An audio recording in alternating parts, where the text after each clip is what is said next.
Karibu, hii ni Leo katika Historia kutoka VOC Media. Mkoa wa Kigoma ni miongoni mwa mikoa ya Tanzania yenye historia ndefu na ya kipekee. Ukanda huu unaojivunia kuwa lango kuu la magharibi mwa Tanzania unapakana na nchi jirani ya Jamhuri ya Kidemokrasia ya Kongo kupitia Ziwa Tanganyika. Kigoma si tu maarufu kwa kuwa moja ya bandari muhimu kwenye ziwa hilo kubwa, bali ni hazina ya urithi wa kihistoria na kiutamaduni ambao umechochea maendeleo ya jamii za wenyeji na mchango mkubwa katika historia ya taifa. Jina Kigoma linadaiwa kuwa na asili ya lugha ya Kinyamwezi au Kihangaza, likimaanisha eneo la milima au makazi ya watu waliokuwa wamejificha. Wengine wamehusisha jina hilo na shughuli za kibiashara zilizoendeshwa na wafanyabiashara wa Kiarabu na Waswahili waliokuwa wakivuka Ziwa Tanganyika kuelekea Kongo. Kabla ya ukoloni, Kigoma ilikuwa na jamii kadhaa zenye utawala wao na mila zao. Makabila maarufu ni pamoja na Waha, wenyeji wa maeneo ya Ujiji, Buhingu, Manyovu na Kigoma vijijini, Wabembe na Wabwari katika maeneo ya pembezoni mwa Ziwa Tanganyika, Wavinza katika tarafa ya Uvinza, jamii maarufu kwa matumizi ya chumvi, Wafipa, Wanyamwezi na Wakonongo walihamia kwa misingi ya biashara au kutafuta ardhi yenye rutuba. Jamii hizi ziliishi maisha ya kijamaa zikiwa na utawala wa kimila uliokuwa chini ya machifu waliotambuliwa kwa hekima na ushawishi wao.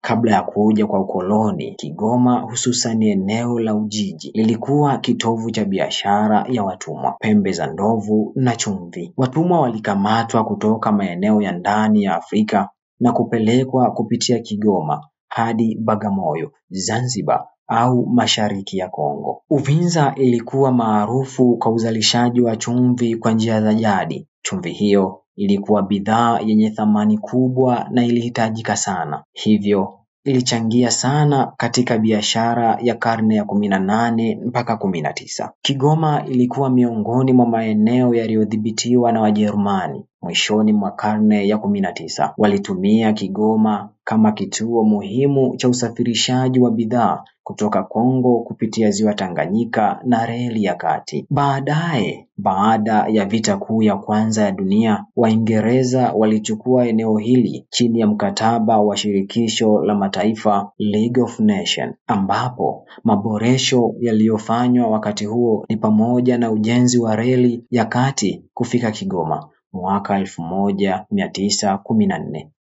Uanzishwaji wa bandari ya Kigoma, maendeleo ya miji kama Ujiji na Kigoma mjini. Mji wa kihistoria wa Ujiji. Ujiji ni eneo la kihistoria ambalo limeenziwa sana kwa sababu ndilo eneo ambalo David Livingstone, mpelelezi wa Kiingereza, alikutana na Henry Stanley mwaka 1871. Tukio hili lilizaa maneno maarufu kama Dr. Livingstone, I presume. Kuna makumbusho ya Livingstone ambayo huhifadhi vitu vya kale, picha na historia ya tukio hilo muhimu. Pia kuna msitu wa Bangwe uliotumika kama sehemu ya maficho ya watumwa. Bandari ya Kigoma ni miongoni mwa bandari muhimu sana kwenye Ziwa Tanganyika. Ilishiriki sana katika biashara za zamani na bado ni lango muhimu la usafirishaji wa bidhaa kati ya Tanzania na nchi kama Kongo, Burundi na Zambia. Kituo cha reli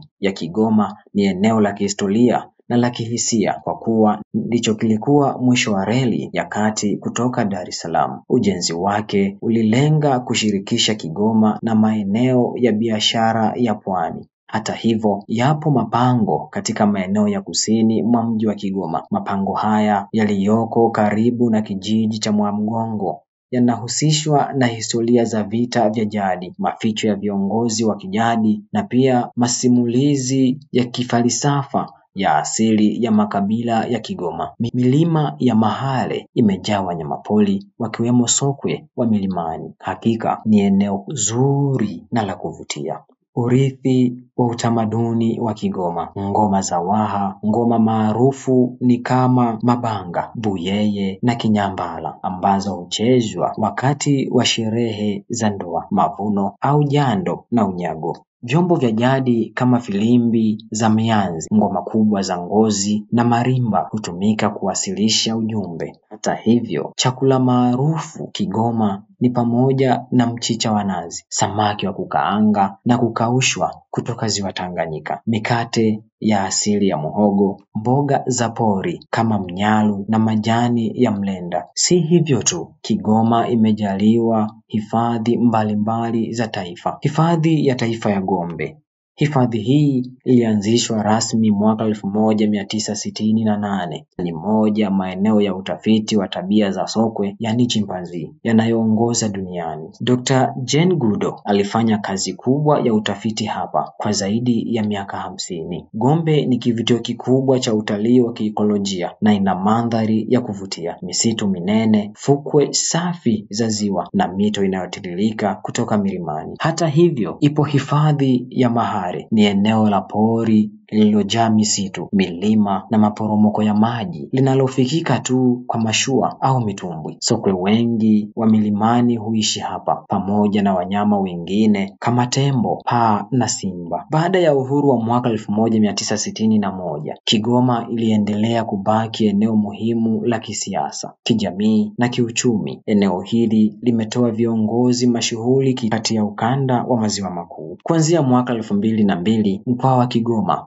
umepitia mabadiliko makubwa katika nyanja mbalimbali: kiuchumi, kisiasa, kijamii na kimazingira. Uwekezaji wa serikali, ushirikiano wa kimataifa na juhudi za wananchi zimechangia kubadilisha Kigoma kutoka kuwa mkoa wa pembezoni hadi kuwa mkoa wa kimkakati unaounganisha Tanzania na ukanda wa Maziwa Makuu. Yapo mageuzi makubwa yaliyofanywa katika uchumi na miundombinu, reli ya kati na maboresho ya usafiri. Mwaka 2002 hadi 2015, reli ya kati ilikumbwa na matatizo ya uchakavu wa miundombinu. Hata hivyo, kuanzia mwaka 2018, serikali kupitia mradi wa SGR, Standard Gauge Railway, imekuwa ikiboresha usafiri wa reli. Kigoma imeorodheshwa kuwa moja ya vituo vitakavyounganishwa baadaye na reli mpya, jambo ambalo linalotarajiwa kuongeza kasi ya biashara. Lakini pia barabara ya kutoka Kigoma Kasulu Manyovu Kabingo imeboreshwa kwa kiwango cha lami. Pia barabara ya kutoka Kigoma kwenda Uvinza na Maragarasi imeendelezwa. Hii imeongeza ufanisi wa usafirishaji wa bidhaa, hususan chumvi, samaki na mazao ya kilimo. Ukarabati wa bandari ya Kigoma umefanyika. Bandari ya Kigoma imeboreshwa kwa kushirikiana na Tanzania Port Authority TPA kwa lengo la kuongeza usafirishaji wa bidhaa kutoka na kwenda Kongo, Burundi na Zambia. Huduma za MV Liemba na MV Mwongozo zimeimarika, japo changamoto za usafiri wa maji bado zipo. Mkoa wa Kigoma umeendelea kuzalisha mazao mbalimbali kama mahindi, mihogo, maharage, ndizi na alizeti. Mazao ya biashara kama kahawa, michikichi na mawese, hasa Kigoma vijijini na Uvinza. Hata hivyo, serikali imeanzisha miradi ya uendelezaji wa kilimo kama ASDP, Agricultural Sector Development Program, na usambazaji wa pembejeo. Ziwa Tanganyika limeendelea kuwa chanzo kikuu cha ajira na chakula kwa wakazi.